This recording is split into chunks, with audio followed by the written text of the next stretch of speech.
Praise the Lord, everybody.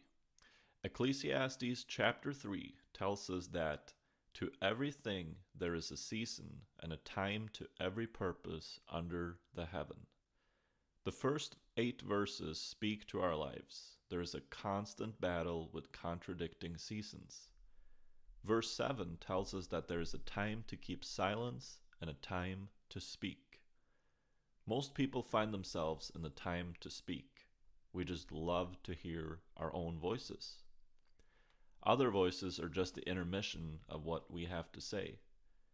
Maybe you know those people that never truly register what you say. They just cannot wait to speak out what they were thinking of while you were talking.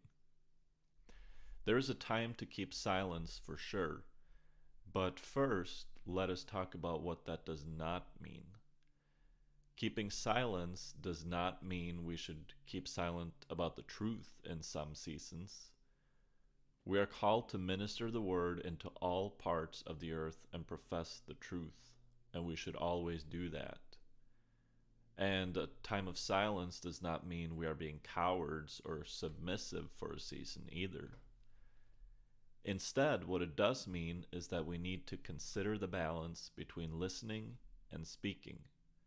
And this goes for our relationships with both man and God. In our relationship with man, we know that there has to be two-way communication. We also know that sometimes it is wise to hold our tongue, especially in times of great disagreement. Proverbs 10:19 says, "In the multitude of words there wanteth not sin, but he that refraineth his lips is wise." Wanteth here just means lacking. It says that sin is not lacking when we talk a lot. A simple translation of this verse would be, too much talk leads to sin.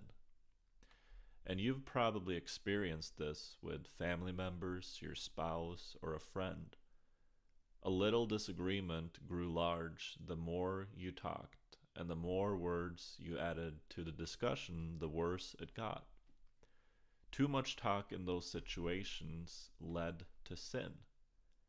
On the contrary, listening would probably lead us to understand the counterpart better, even if they were in the wrong. Our relationship with God is actually rather similar. Of course, He is never wrong, yet there will be times where we disagree with Him. And it is important that we do not constantly talk in prayer, whether we physically talk or have that inner voice praying.